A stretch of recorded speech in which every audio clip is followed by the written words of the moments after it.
Messieurs, quand on parle d'histoire, il faut parler debout pour voir le déroulement des jours et des années. Quand on parle philosophie, il faut parler assis pour voir les détails. Je m'assieds et je vous demande de fermer la porte. Notre XVIIIe siècle est un siècle impie. Et cette impiété a son noyau dans l'encyclopédie. C'est elle que je veux étudier pour vous aujourd'hui et vous montrer comment ce phénomène a pu se produire après un XVIIe siècle où, au contraire, tout ce qui était cultivé était chrétien et tout ce qui était chrétien jouissait de la plus haute estime des hommes, des pouvoirs et de toute la population. Comment cette violente transformation a-t-elle eu lieu et que s'est-il passé?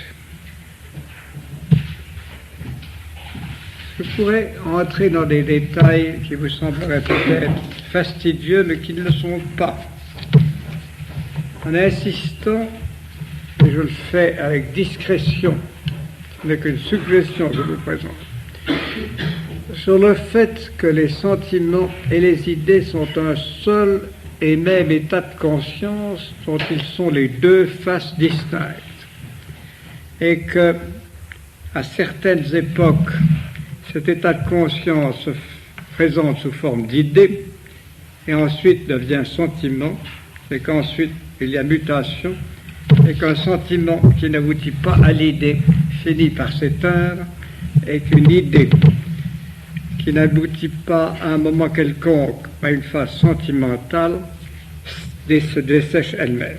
Vous verrez l'utilité de cette remarque plus tard. La haine de l'Église existait dans un certain nombre d'âmes, un petit nombre d'âmes. C'était surtout un sentiment très aigu qui n'était guère exposé sous forme intellectuelle et qui était par conséquent violent mais peu capable de s'extérioriser. Au début, à la fin du XVIe siècle, à la fin du XVIIe siècle, au début du XVIIIe, un homme très curieux amena ou prépara la transformation qui allait se faire. Cet homme s'appelait le comte Henri de Boulainvilliers. C'était un curieux homme. On pourrait dire que c'était un raté s'il n'avait pas eu une influence aussi énorme. Boulainvilliers a expliqué en des livres compliqués et pas très bien écrits un certain nombre de théories qui ont eu un succès limité et ensuite un grand succès. L'une de ces théories, c'était que seules les étoiles dominent le monde et que chaque homme a sa destinée fixée par les constellations à l'époque où il est né. Il a rendu ça d'une façon telle qu'on pouvait à la rigueur s'y retrouver au point de vue chrétien, à la rigueur. C'était l'un des aspects de sa théorie. Cela lui permettait de prédire l'avenir. Il avait prédit, ce qui impressionna beaucoup les contemporains, le jour de la mort de Louis XIV. Pour lui-même, il ne se trompa d'une demi-heure, mais on peut lui pardonner. Donc, c'était un homme assez curieux. Cet homme assez curieux avait une théorie qui est la suivante. C'est que les rois de France n'étaient d'abord que des rois de barbares, qui étaient élus par les guerriers et qui n'étaient pas des rois héréditaires, mais qui pouvaient tout aux guerriers. En réalité, les Francs étaient un assemblage d'aristocrates, et que par conséquent, les rois capétiens avaient dérobé à la noblesse tous ses droits, et qu'en même temps, ils s'étaient mis d'accord avec l'Église pour ruiner les nobles. Car l'Église avait reçu de très nombreux dons de nobles qui, ayant commis 1000 paillardises, quelques massacres, des viols et d'autres choses de ce genre durant leur vie, laissaient une moitié ou un tiers de leur propriété à l'Église pour essayer de se mettre bien avec le ciel au moment où ils allaient y aller, aux dépens de leurs enfants. Donc, l'Église du 7e, 18e siècle possédait presque le 5e des biens terriens de la France. Et c'était contre cela que Boulainvilliers, qui était avant tout un aristocrate, protestait, comme il protestait contre l'autorité du roi de France sur la noblesse, alors qu'il aurait dû être simplement un supérieur parmi ses égaux. Ces théories s'ajoutaient à une autre thèse, c'est que le principal mal venait de Richelieu, que Richelieu était le grand criminel, que jusqu'alors la situation n'avait été tantôt bonne, tantôt mauvaise, mais que c'était Richelieu qui avait porté le coup le plus grave à la noblesse et qui avait donné à l'Église le pouvoir le plus grand comme à la monarchie. Boulainvilliers fut le conseiller du régent. Boulainvilliers jouit d'un extraordinaire prestige pendant la régence du duc d'Orléans, et Boulainvilliers fut lu dans toute l'aristocratie française et anglaise. J'ai moi-même écrit un essai sur Boulainvilliers, et une brave dame auquel j'avais conseillé cette étude a fait un énorme volume, et en ce moment-ci, à Amsterdam, on prépare 12 volumes de et sur Boulainvilliers. C'est donc vous dire que ce que je vous dis aujourd'hui n'est pas quelque chose qui soit inconnu, ni quelque chose qui soit sans importance dans l'opinion actuelle. Boulainvilliers est de nouveau à la mode comme il l'était au début du XVIIIe siècle, avec sa double thèse, haine de l'Église, haine des rois, réclamation pour la noblesse du pouvoir et les richesses que l'Église lui avait volées, disait-il.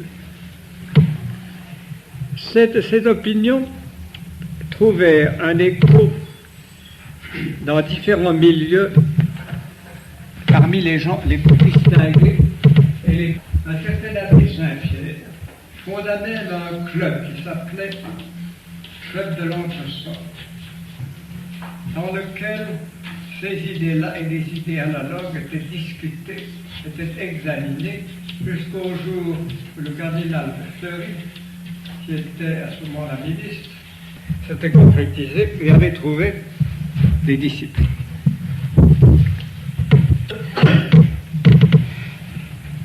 Cette évolution de l'opinion était purement intellectuelle.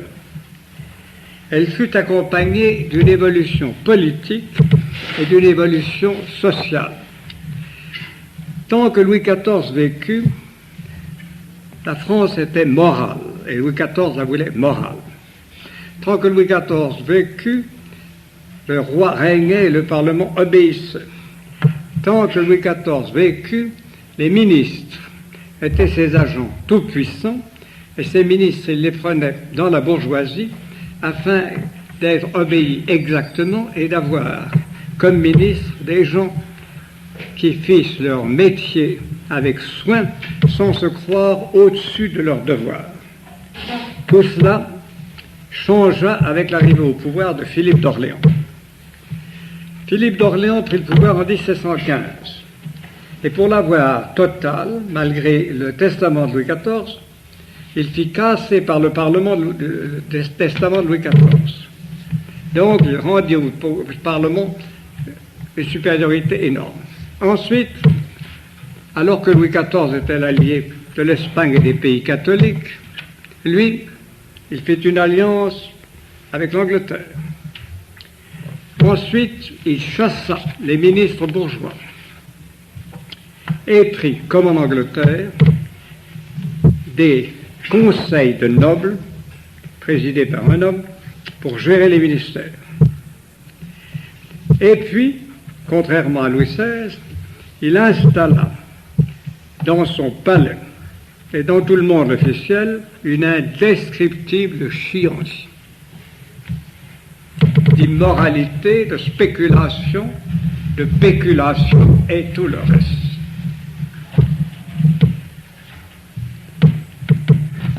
Louis XIV disait de lui: mon neveu a beaucoup de qualités, mais c'est un fanfaron de crime. Après la mort de Louis XIV, on l'a bien vu. J'ajoute à tout cela qu'il était assez intelligent et capable même d'être assez bon, mais que l'opinion publique, vraie ou fausse, croyait qu'il couchait avec sa fille, et que l'opinion publique croyait qu'il allait de temps en temps dans les carrières de Montrouge immoler un cheval noir pour voir le diable. Ça, je ne vous garantis pas ça, c'était ce que disait l'opinion publique en général.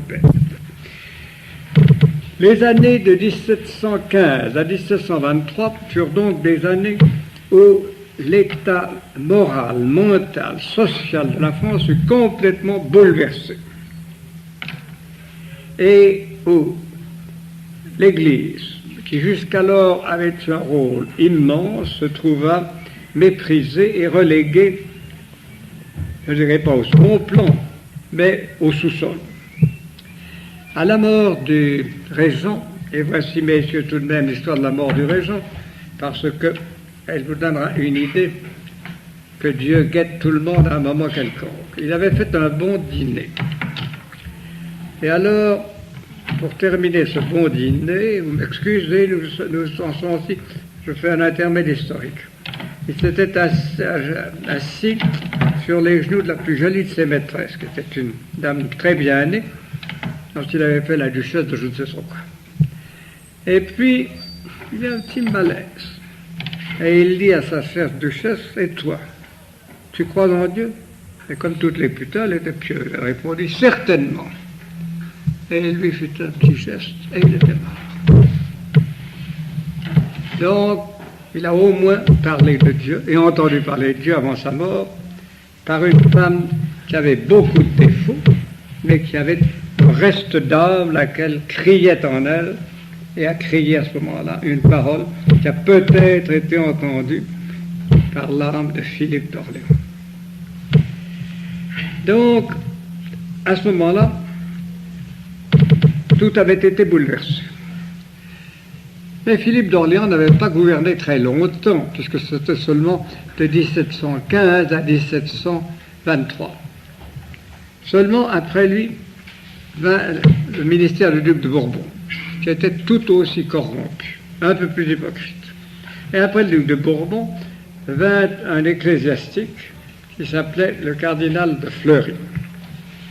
Fleury était un honnête homme, un homme de bien et un assez bon prêtre. Mais c'était un vieux prélat qui voulait la paix, qui voulait le calme, qui essaya de porter remède à certains défauts du gouvernement, qui essaya de remettre un peu d'ordre, mais qui n'employa pas l'énergie, la virilité et les mesures fortes qu'il aurait fallu pour remettre les choses en place. Donc, il y eut un peu d'ordre extérieur, mais le désordre moral continua. Pour vous en donner une idée, je vous signalerai ceci. C'est vers cette époque-là, c'est-à-dire entre 1720 et 1735, qu'une expression qui était courante au XVIIe siècle en est remplacée par une autre qui deviendra courante au XVIIIe siècle. Au XVIIe siècle, quand on voulait dire du bien de quelqu'un, on disait « c'est un honnête homme ». Dire que c'était un honnête homme voulait dire qu'il était chrétien, bien élevé, cultivé et de bonne manière. À partir de 1730-1735, on ne dit plus du tout ça, on ne retrouve plus ça nulle part. Mais on dit des gens, oh, c'est un philosophe. Qu'est-ce que veut dire le terme philosophe? Quand c'est un adjectif, ça veut dire que la personne en question est très estimable parce qu'elle ne croit pas en Dieu et parce qu'elle se guide selon une morale purement laïque. Et quand c'est comme pour un substantif, ça veut dire que cet homme a l'honneur d'écrire des impiétés. Voilà ce que signifient ces deux titres nouveaux. L'Église, à ce moment-là, était trop souvent une carrière, et très peu des évêques furent en état de lutter. Je vous expliquerai demain quels sont ceux qui ont essayé. Dans l'ensemble, la noblesse, l'épiscopat a laissé faire. Le roi, qui était lui un honnête homme, était entouré dans sa cour, il y restait, et surtout il s'occupait de ses maîtresses ou de ses enfants, parce qu'il était bon père, mais il s'occupait très peu du gouvernement. Il reprenait de nouveau des ministres, et il était, lui, au-dessus de ses ministres, un arbitre qui n'intervenait que quand le ministre faisait une trop grosse bêtise, alors il le renvoyait. Le XVIIIe siècle est le siècle de la noblesse. Les nobles ont désormais, les premiers ministres sont des nobles. Quand ce n'est pas le cardinal de Fleury qui était un homme, c'est le duc de Choiseul qui est un noble, c'est le duc d'Aiguillon qui est un noble, etc. Donc le XVIIIe siècle voit la noblesse reprendre une place qu'elle avait perdue au XVIIe siècle. Voit la noblesse s'enrichir extrêmement. Et voit la noblesse s'enivrer de l'exemple de la noblesse anglaise. Vous avez entendu parler d'un certain Montesquieu, qui est l'écrivain le plus notoire jusqu'en 1745, et qui a écrit l'Esprit des lois, et qui donne le régime aristocratique comme le meilleur de tous. Donc, la noblesse dominait tout, et la noblesse voulait se venger du roi. C'est donc l'époque entre 1715 et 1740, où la noblesse, qui est très puissante, qui est très riche et qui est jalouse du roi, fait accord avec les philosophes et les historiens impies pour lutter contre la monarchie. Les écrivains qui, au XVIIe siècle, comme Racine, Molière, Boileau et autres, dépendaient du roi, allaient chercher à la cour leur principal appui, dépendent désormais des nobles chez qui ils vont déjeuner, dîner, qui leur font des pensions, qui les reçoivent à la campagne et qui les flattent, ce qui est encore le cas le plus important pour un écrivain. Dans cette atmosphère-là, la ligue entre écrivains impies et nobles ambitieux crée une situation dont les écrivains vont bientôt profiter. On essaye d'attaquer l'Église de tous les côtés. Les écrivains, comme les nobles, sont jaloux de l'Église. Mais les nobles sont jaloux de l'Église parce qu'elle a du pouvoir et l'argent et des biens. Les écrivains sont jaloux de l'Église parce qu'elle a de l'influence sur les âmes et qu'elle domine les consciences. Eux, ils veulent prendre possession des consciences humaines et ils veulent s'emparer de la situation que le clergé avait auparavant. Et c'est en effet ce qu'ils vont faire pendant tout ce XVIIIe siècle, une lutte pour s'emparer des consciences et pour mettre la main sur la psychologie des hommes. La même idée, si vous voulez, que la maçonnerie, mais la maçonnerie agit d'une façon sociale, tandis que les écrivains agissent d'une façon intellectuelle. Aussi les écrivains, certains écrivains, vont-ils reprendre une idée maçonnique. La maçonnerie anglaise avait publié une encyclopédie qui s'appelait Charles Encyclopedia et qui avait eu en Angleterre un grand succès. Une encyclopédie assez bien faite, assez banale en somme. La maçonnerie anglaise ne s'ayait pas en Angleterre d'avoir un rôle révolutionnaire. Elle se réservait surtout pour l'étranger. Un libraire parisien qui s'appelait Le Breton et qui était lui-même maçon a voulu traduire cette encyclopédie. Et il a cherché quelqu'un pour la traduire. Ceci se passait en 1745. Il y avait à ce moment-là à Paris un petit jeune homme de province, très fort physiquement, très robuste intellectuellement, très audacieux, grande gueule, et qui, ayant une épouse et une fille, avait besoin de gagner sa vie. Or, ce petit jeune homme qui s'appelait Denis Diderot fut très content d'accepter en principe l'offre de Le Breton. Mais quand il eut lu, parce qu'il parlait un peu anglais, quand il eut lu la Chandler's Encyclopedia, il la trouva bien plate. Et au lieu de traduire cette encyclopédie, qui était en somme assez banale, il voulut faire œuvre nouvelle et créer une encyclopédie beaucoup plus audacieuse, beaucoup plus vivante et qui serait la grande encyclopédie française philosophique du XVIIIe siècle. Diderot était un homme d'action. Il savait plaire, savait agacer aussi, mais il savait plaire. Et il avait une vitalité du tonnerre. Donc, avec l'aide de ces deux libraires, il trouva des capitaux. Et il trouva 4000 souscripteurs. Ça lui suffisait. Chacun payait 840 francs. Et au XVIIIe siècle, 840 francs, c'était beaucoup. Avec cela, il a lancé un premier prospectus où il annonçait qu'il allait imprimer une encyclopédie ou dictionnaire raisonné des sciences, des arts et des métiers. Remarquez bien comment la chose se présente. Nous sommes au XVIIIe siècle. Il y a d'abord le mot raisonner, qu'il n'y a pas en Chambers. Les philosophes prétendent toujours qu'ils suivent la raison. Il y a ensuite l'ordre des trois mots, science, art, métier. Au XVIIe siècle, on aurait mis le mot littérature, on aurait mis le mot art en premier, mais ici c'est la science qui sont en premier. Et vous voyez aussi qu'il parle des métiers. Il parle des métiers et ceci vous indique déjà l'orientation pratique et matérialiste de l'encyclopédie.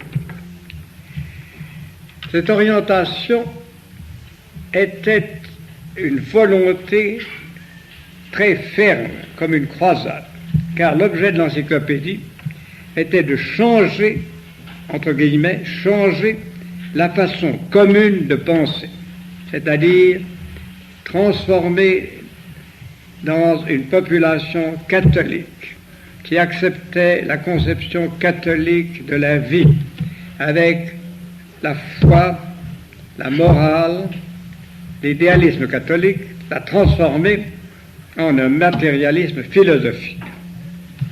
C'est à cela que Diderot se consacra corps et âme de toutes les forces de sa vie et qu'il mit, lui si inconstant, lui si ondoyant, lui si peu sûr dans beaucoup de domaines, une patience et un acharnement qui aurait mérité mieux. C'était un énorme travail, puisqu'il publia d'abord, à partir de 1751, 28 volumes. Puis, après une certaine interruption, 5 volumes de suppléments, 2 volumes de tables, ce qui fait 35 volumes, et 11 volumes de planches, qui sont peut-être ce qu'il y a de plus beau. Ces planches sont tracées avec un talent extrême et nous donnent aujourd'hui une idée merveilleuse de ce qu'étaient les métiers au XVIIIe siècle.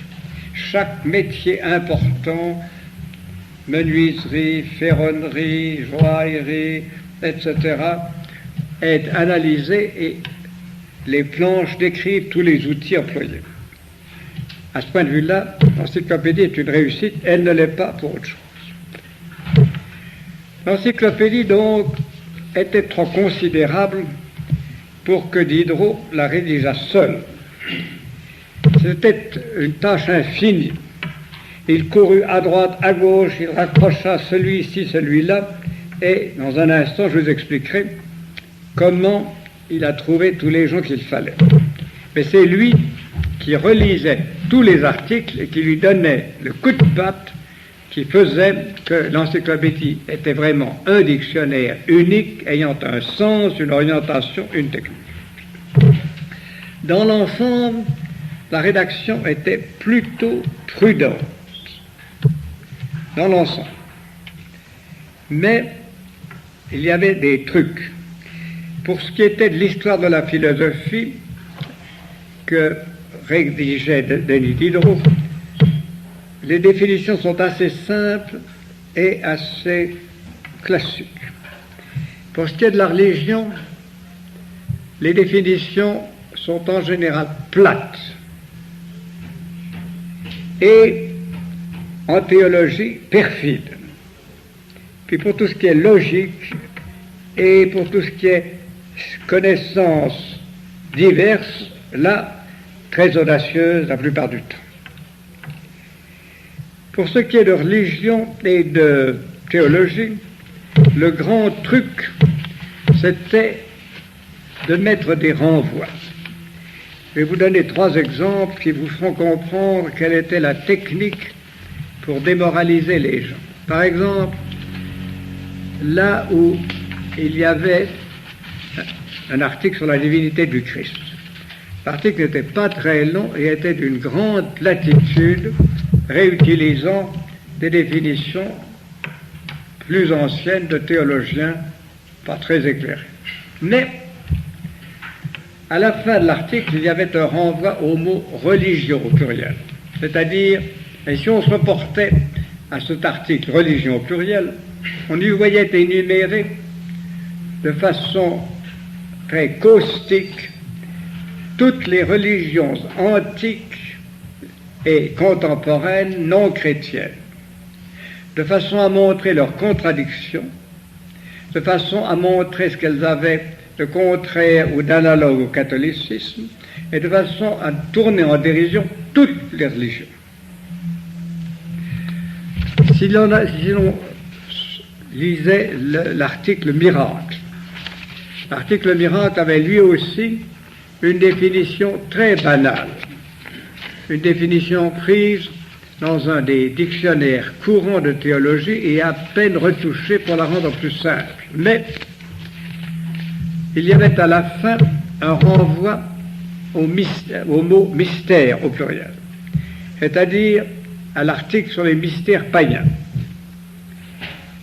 où on parlait de tous les miracles faits par les dieux antiques, et en particulier par le fameux thaumaturge, plus ou moins véridique, Apollonios de Tyane. Il y avait un deuxième renvoi qui renvoyait au mot critique. À ce mot critique étaient énumérées toutes les règles de la saine critique et de la saine raison, d'où il ressortait qu'un homme de bon sens ne pouvait pas croire au miracle, il ne pouvait pas exister pour un homme de bon sens. De même, au mot communion, il y avait sur l'Eucharistie quelques lignes banales prises dans un dictionnaire de théologie de l'époque, mais un renvoi au mot sacrifices antiques. Dans ce renvoi, dans cet autre article, sacrifices antiques, on pouvait lire des citations de Platon.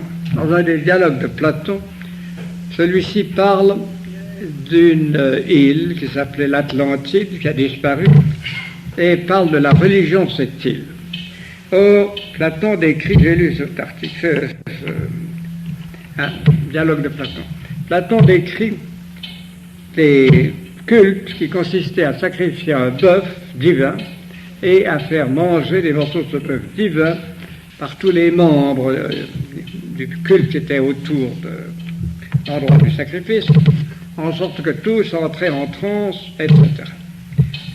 C'est en effet ce que dit Platon. Mais, par des artifices de langage, on rapproche excessivement et outrageusement la communion chrétienne de cette espèce de communion païenne en sorte que la communion chrétienne a l'air de n'être qu'une reproduction, qu'une imitation de la communion antique et de ne pas avoir plus de valeur que celle-ci.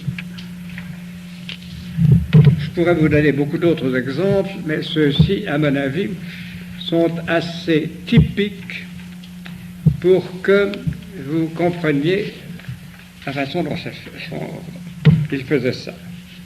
Dans l'ensemble, l'ouvrage était fait de rationalistes, mais de rationalistes qui ne suivaient les théories de Descartes qu'à très court terme. Je veux dire que la raison, chez les philosophes encyclopédistes, était une raison qui restait liée à un bon sens matérialiste et critique. C'était un Descartes châtré et sans aucune de ces élévations spirituelles comme il les montre dans les méditations. De même, ce qui apparaissait comme théorie, c'était le sensualisme de Locke. Pour l'origine des idées, pour l'origine des connaissances humaines, tout sortait, pour les encyclopédistes, de l'expérience du corps qui, à l'intérieur de l'intelligence humaine, se subtilisait, devenait subtil et, graduellement, par un procédé physiologique, devenait idée ou sentiment. Toutes les fois qu'il y avait, donc on le pouvait sans se compromettre trop, il y avait de sourdes railleries contre la religion. En politique, on était assez prudent. Toutefois, on laissait voir que les États seraient vraiment beaucoup plus heureux s'ils étaient gouvernés non pas par la foule. La foule n'était que mépris, ordure. Rousseau, Diderot, d'Alembert, tous les philosophes considéraient les gens du peuple comme de la boue qu'il fallait laisser boue sans essayer de la changer. On raconte qu'une fois chez des amis nobles, Voltaire et Diderot faisaient d'horribles plaisanteries sur le Christ. Puis entra un serviteur et Voltaire se tut. Diderot continuait. Voltaire lui fait signe de se taire. Et quand le serviteur fut parti, il lui dit « Non, il ne faut pas faire ça devant les serviteurs. Il faut que les serviteurs restent ignorants, bêtes et fétichistes. » Donc, vous le voyez, le dictionnaire s'adressait à la noblesse. Il s'agissait de corrompre, d'entraîner tout ce qu'il y avait d'important, d'influent, de riche dans les classes dirigeantes en Europe et surtout en France. Diderot se donna une peine infinie pour faire ce travail. L'encyclopédie était en quelque sorte son bureau. Faguet dit dans son livre sur le XVIIIe siècle, il y fut un bon employé, ponctuel, attentif, dévoué au devoir, travailleur, admirable, écrivain lucide, sachant faire travailler tous les autres, bon chef de division, décent et correct autant qu'il le pouvait. Pas d'imagination ni de liberté, du moins pour ce travail-là, au bureau. Au bureau, il faut de la tenue. Il écrit l'histoire de la philosophie article par article d'une façon assez convenable et banale, tellement que d'autres philosophes le lui ont reproché, en particulier Naigeon. Il travaillait pour un salaire relativement bas. Ensuite, il fut riche, mais au début, il fut pauvre. Pour un salaire relativement bas, il travaillait beaucoup et il savait trouver des collaborateurs. Quels étaient ceux-ci? Il y avait d'abord des collaborateurs qui étaient, comme lui, de l'état-major antichrétien. Le plus important était Voltaire. Voltaire avait déjà une situation énorme et son impiété était connue, mais naturellement, il était un peu au-dessus de ce travail de dictionnaire. Et même s'il donnait quelques articles, il ne voulait pas s'engager trop, parce que cela lui semblait en dessous de lui.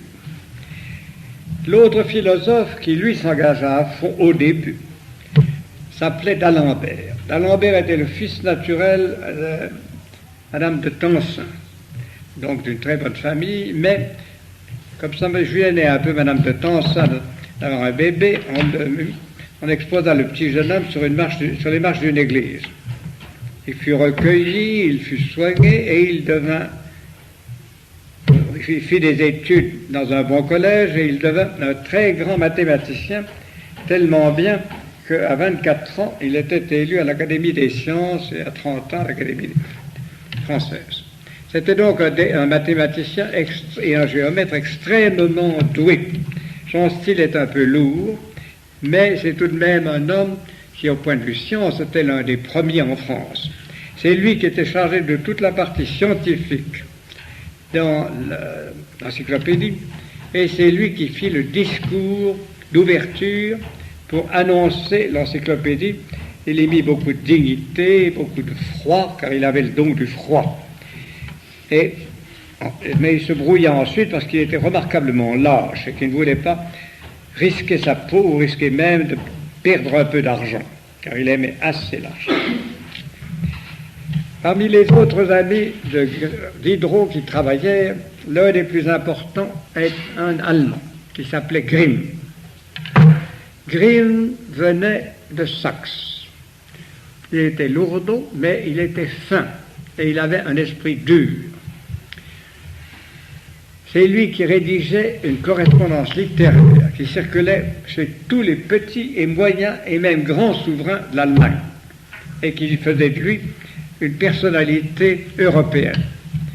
Un de ces petits souverains fit de lui un baron et après ce jour-là, il fut d'une vanité insupportable. Pour soutenir sa vanité et montrer sa beauté, il se plâtrait le visage aussi, on l'appelait Tyran le Blanc. Mais il avait un certain sens critique qui fait que sa correspondance littéraire a eu une importance énorme. Il faisait ça et là des articles pour Diderot, mais surtout il faisait une grande réclame à Diderot dans toute l'Europe. D'Alembert Marmontel, qui était un Auvergnat, il parlait comme un bœuf un peu enrhumé. Mais il était extrêmement audacieux et tout dévoué à la philosophie. C'est lui qui fit tous les articles littéraires qui sont lourdeaux. En fait d'impiété, les deux plus zélés avec ces deux-là étaient Helvétius, qui descendait d'un Suisse fixé en Hollande et dont le père avait été le médecin de Louis XIV et beaucoup de gens fameux avaient gagné de l'argent, et le fils avait été, lui, fermier général et avait gagné encore beaucoup plus d'argent. Ayant beaucoup d'argent, il avait deux passions. Je vous demande pardon, messieurs, les femmes avec lesquelles il voulait coucher, et il le faisait, et Dieu qu'il haïssait. C'est lui qui écrivait un livre de l'esprit pour montrer que l'esprit n'existait pas. Un autre personnage impie était un homme qui s'appelait D'Holbach, H-O-L-B-A-C-H. Celui-là est une espèce de petit baron allemand, lourdeau, mais qui épousa une fille assez riche en France, et qui écrivait mal, mais qui tout de même écrivait d'une façon pertinente. Pour vous donner une idée de son impiété et les plaisirs de sa vie à la campagne, il avait ce joli petit château des environs de Paris qui était tout à propriété de sa femme. Et recevait Diderot. Et Diderot écrivait à sa bien-aimée, et pour vous donner le ton, voyez, messieurs, ce que je dis est grossier, mais c'est pour vous donner le ton de cette société. On s'est bien-aimé, Diderot, on s'est amusé d'une façon merveilleuse l'autre jour chez M. D'Holbach. Figurez-vous qu'il y avait le gros curé du village, et qu'alors, on a pu boire, etc., et puis on a bien manger. Et après le dîner, Après le dîner, on a dit à l'abbé, oh, prenez Madame Dame. Madame Dame, c'était la belle-mère, sur vos épaules, et puis ça sera gentil, faites un petit tour de jardin comme ça. Et pendant qu'il avait Madame Dame sur ses épaules, on a tellement de plaisanteries que Madame Dame l'a inondé de ce que vous pensez, et alors nous étions tous ravis, ça nous a amusés comme des fous, etc. C'est ça, la sympathie avec délice. C'est vous dire l'état d'esprit, la propreté et la dignité de tous ces gens. D'Holbach était le plus impie de tous, comme il était le plus grossier, mais il avait une certaine fortune et une certaine, cette espèce de bonhomie cordiale qu'ont des gens très grossiers, quand ils en ont. Ceux-ci étaient donc les gens les plus dévoués. Il y en avait d'autres qui étaient dévoués, mais qui étaient de second rang intellectuel, comme le comte de Tresson, qui était le chambellan du roi de Sicile, du roi de Sardaigne, du roi de Pologne, Stanislas. Un autre sympathisant, parce qu'il était à peu près de leur avis, mais il ne voulait pas se compromettre, c'était le fameux Buffon, qui a publié dans l'encyclopédie des articles sur les animaux, l'histoire naturelle. Il y avait également un censeur qui les protégeait, c'était l'abbé Trublet, Thierry Bielleté, et noble de la cour qui s'appelait le comte d'Argental. Il y en avait d'autres encore, je vous donne les plus fameux. Il y eut aussi à un moment Jean-Jacques Rousseau qui fit les articles relatifs à la musique à un moment où il ne la connaissait à peu près pas. Mais il était à ce moment-là l'ami intime de Diderot, il avait besoin d'argent, et Diderot lui fit faire ses articles, qui ensuite il supprima.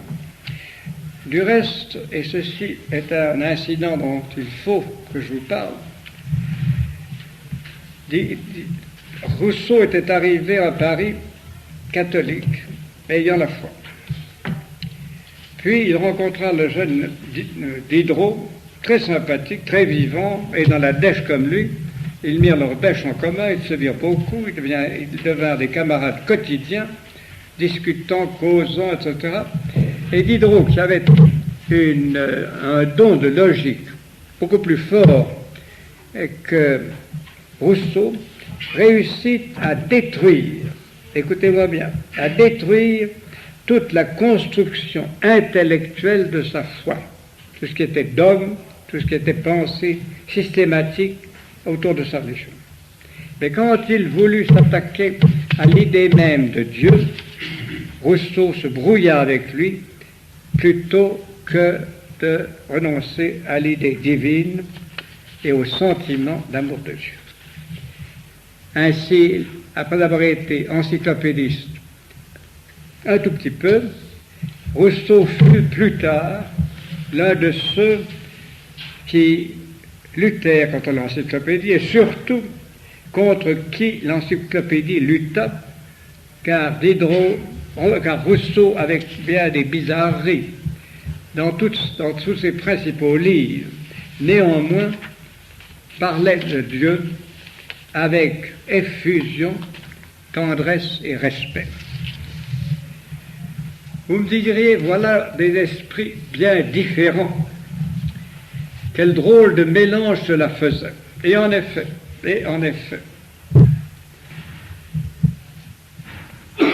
D'Alembert lui-même déclarait, il y a de tout dans l'encyclopédie.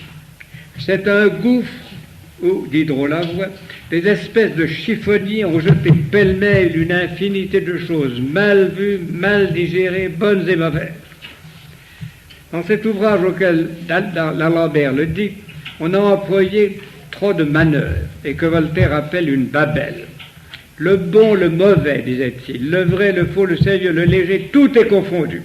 Il y a des articles que l'on dirait rédigés par un fat qui court les boudoirs, d'autres par les cuistres de sacristie. On passe des plus courageuses hardiesses aux platitudes les plus écœurantes. Tout cela est vrai, mais l'ensemble était imposant. Et l'ensemble avait en Europe un immense succès, car il n'existait rien de semblable nulle part.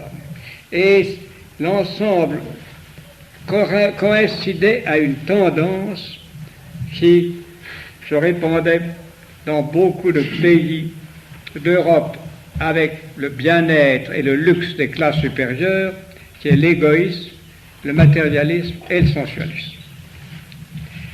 Pourtant, la France était catholique, elle était profondément, pourtant le roi était catholique, elle était sincèrement. Comment cet ouvrage a-t-il pu publier 35 volumes, indéfiniment, en face de l'indignation d'une partie du public et de la désapprobation du roi, ainsi que de la désapprobation de la Sorbonne, qui avait la censure de tout ce qui était religieux, et que la désapprobation du Parlement, qui était en majorité pieux, et qui pouvait lui aussi interdire des livres. Comment cela s'est-il fait? Voilà quelques-unes des explications. Demain, je vous énumérerai les batailles autour de l'encyclopédie, mais aujourd'hui, je voudrais vous montrer les ressources qu'ils avaient.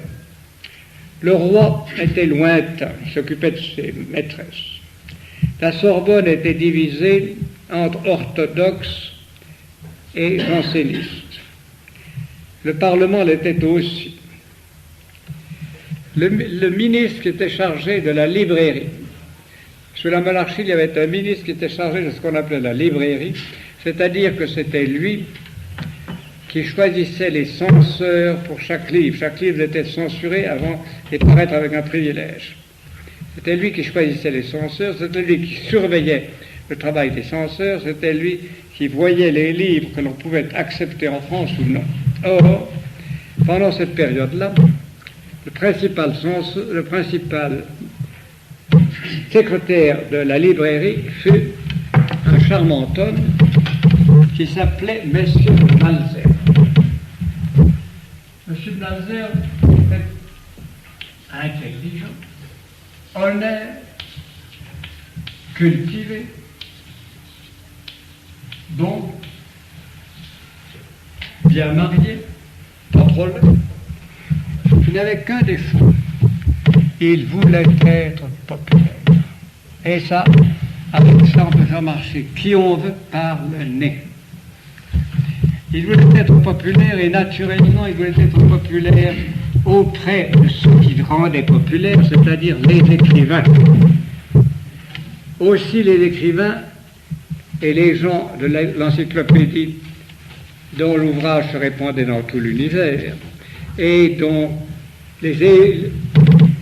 le moindre événement était commenté et répandu par la gazette Grimm. Donc, pour Malesherbes, il était important de s'entendre avec eux. C'était un parlementaire, nous dirions aujourd'hui libéral, le mot n'existait pas encore. Il était charmant, il voulait plaire et en même temps, il voulait servir la France. Or, à son avis, c'était d'un grand intérêt que les livres français fussent lus à l'étranger et que les libraires français gagnent leur argent. Donc, il faisait tout pour encourager l'encyclopédie, qui était la plus grande œuvre d'édition française de l'époque. Et dans les périodes critiques, comme je vous le montrerai demain, il fut même incroyable passe-droit pour les protéger. À ce point de vue-là, donc, Malesherbes a été le protecteur numéro 1 de l'encyclopédie.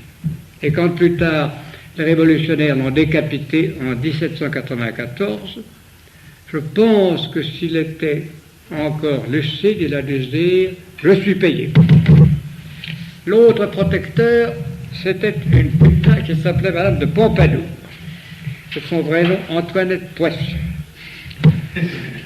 Madame de Pompadour n'était pas bête et Madame de Pompadour n'était pas très jolie.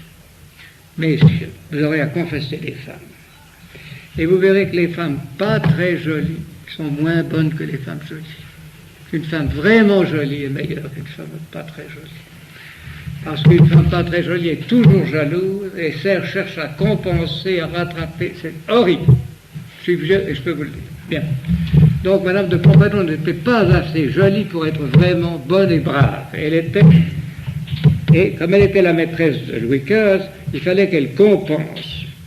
Elle le fut environ de 1754 à 1764, date de sa mort. Cette femme, disait-on, disaient ses ennemis, avait le teint truité. Et incontestablement, elle devint borgne à un certain moment. Le dauphin qui ne l'aimait pas l'appelait la vieille borgnesse. Pour garder son influence sur le roi, elle n'avait que deux moyens.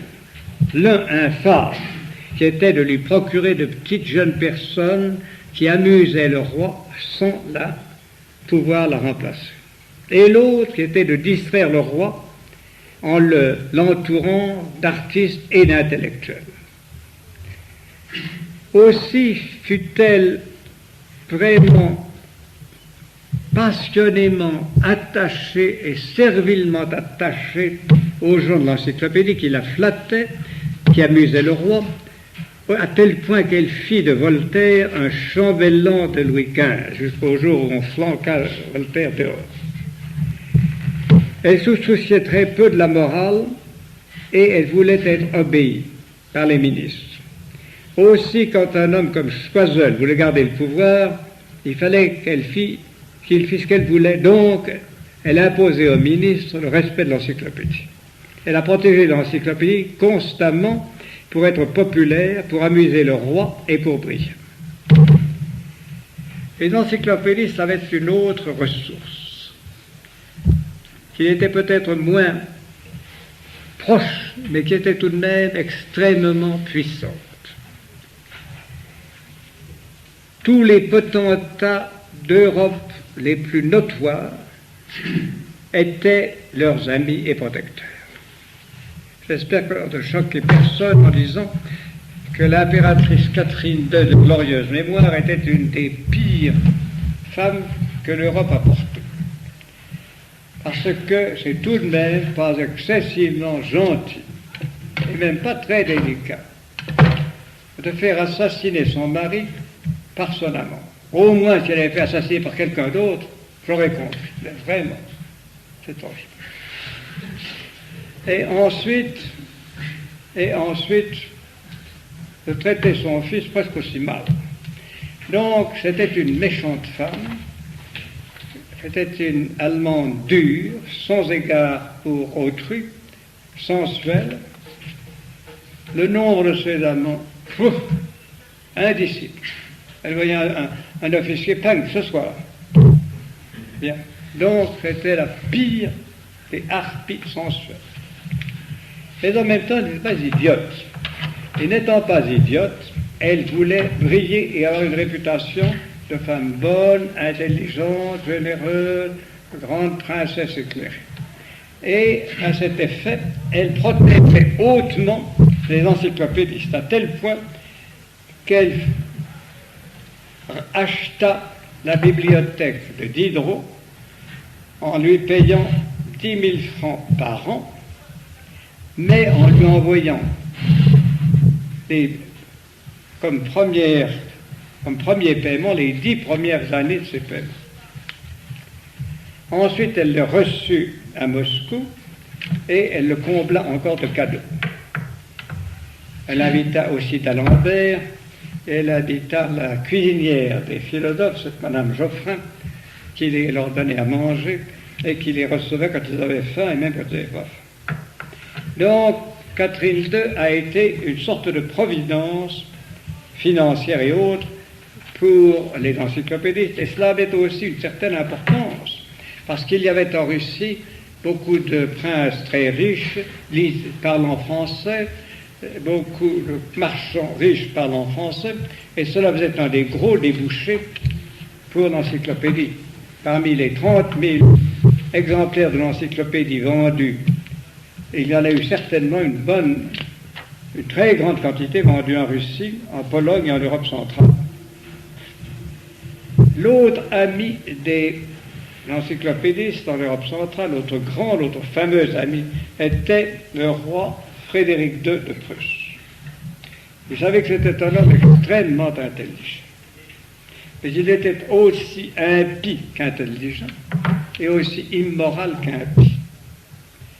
Dans sa jeunesse, il avait de telles mœurs que son père avait cru devoir faire décapiter son aide de camp en sa présence.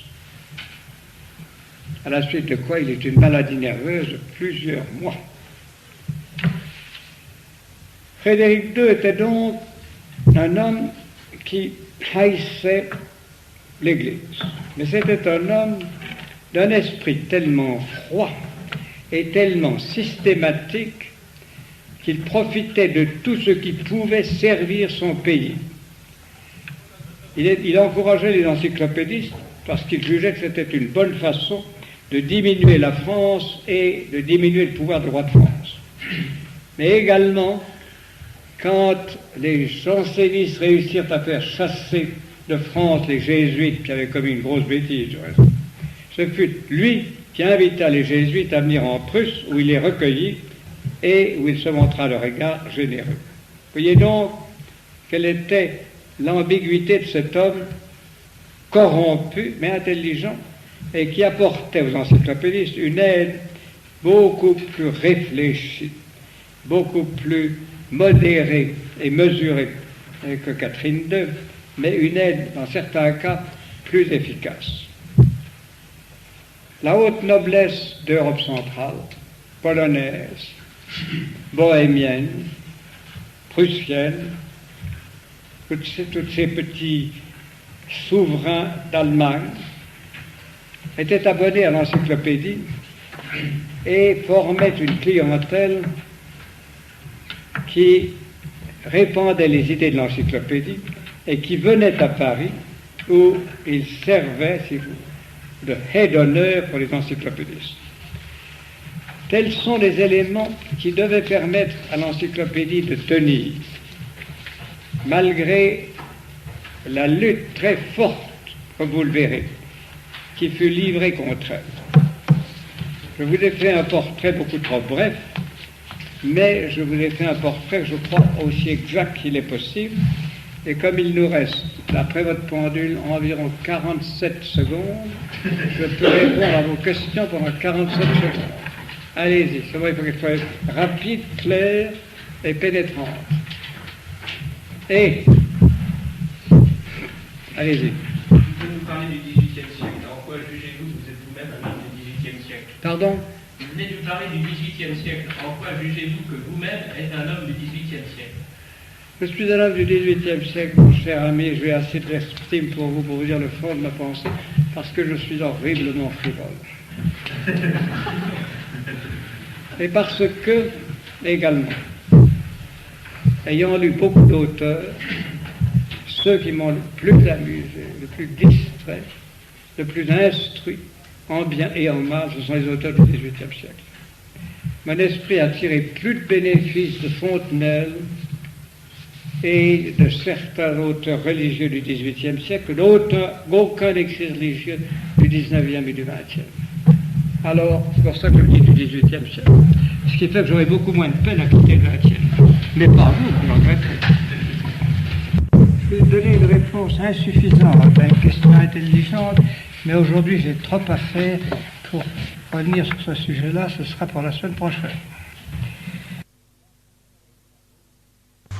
Et c'est dans ces conditions de nervosité que la France, tout en nommant encore des députés et des majorités douteuses, maçonniques, graduellement, même ces gens-là prirent peur. Et c'est en ça qu'ils furent plus raisonnables à ce moment-là qu'avant 1939.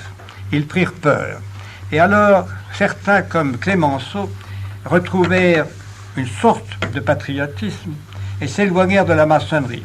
Clémenceau, qui avait soutenu Dreyfus, refusa de le recevoir ensuite. Plusieurs autres maçons firent de même.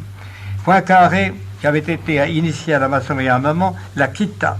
Et des généraux comme Joffre, qui avait été un maçon fidèle à un certain moment, se détacha d'elle plus ou moins complètement. Ainsi, le fait d'un danger, le fait que le patriotisme existait encore, le fait que parallèlement se développait dans la jeunesse, grâce à l'Action française, un renouveau nationaliste, et dans l'élite spirituelle, un renouveau chrétien.